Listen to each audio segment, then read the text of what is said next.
আসসালামু আলাইকুম। হ্যালো বন্ধুরা, কেমন আছেন সবাই? আশা করি সবাই ভালো আছেন। আল্লাহর রহমতে আপনাদের দোয়ায় আল্লাহ তাআলাই ভালো রাখছে। আজকে পরীক্ষিত যে তাবিজটি আমার স্ক্রিনে আপনারা দেখতে পাচ্ছেন, এই তাবিজের মাধ্যমে শত্রুকে খতম করা শত্রুকে খতম করা এমন পরীক্ষিত নকশা, যেটা আপনারা কারো কাছে পাবেন না। এই যে নকশাটি দেখেন, এটা কি আপনারা মনে করেন যে সাধারণ নকশা? না রে ভাই, এটা কোনো সাধারণ নকশা না। অরিজিনাল বই থেকে আপনাদের মাধ্যমে নকশাগুলো দেওয়া। কারণ এই নকশার মাধ্যমে আপনার কোনো জালিম দুশমন শত্রু যদি থাকে, শত্রুর হাত থেকে যদি রক্ষা না পান, শত্রুকে খতম করতে চান, শত্রুকে শিক্ষা দিতে চান।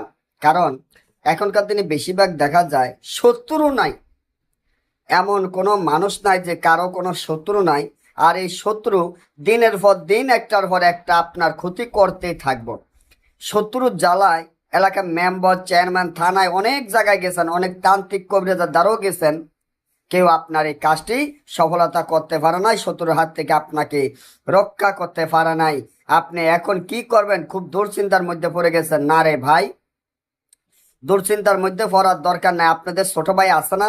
আপনাদের ছোট ভাই থাকতে কোনো দুশ্চিন্তা করবেন না ইনশাআল্লাহ।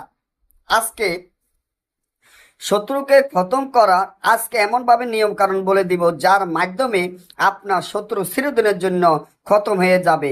এই যে তাবিজটি দেখেন, এই তাবিজটির যেরকম আছে রাত 12টা উলঙ্গ অবস্থান, কাফনের কাপড়ের উপরে সিলের রক্ত, সাপের রক্ত একত্র মিশকো জাফরানকারীর সাথে লিখতে হবে শত্রুকে এবং খতম, এবং শত্রুর উপরে জিদ রেখে, মনে অনেক জিদ রেখে তাবিজটি লেখিয়া, এই তাবিজটি একটি পুতুল বানাইয়া, 3 কবরের মাটি দ্বারা একটি পুতুল বানাইয়া, পুতুলের গলায় তাবিজটি দিয়ে, এই তাবিজটি যদি আপনারা পুরাতন একটি কবরে পুঁতে রাখেন, আপনার শত্রু চিরদিনের জন্য খতম হয়ে যাবে।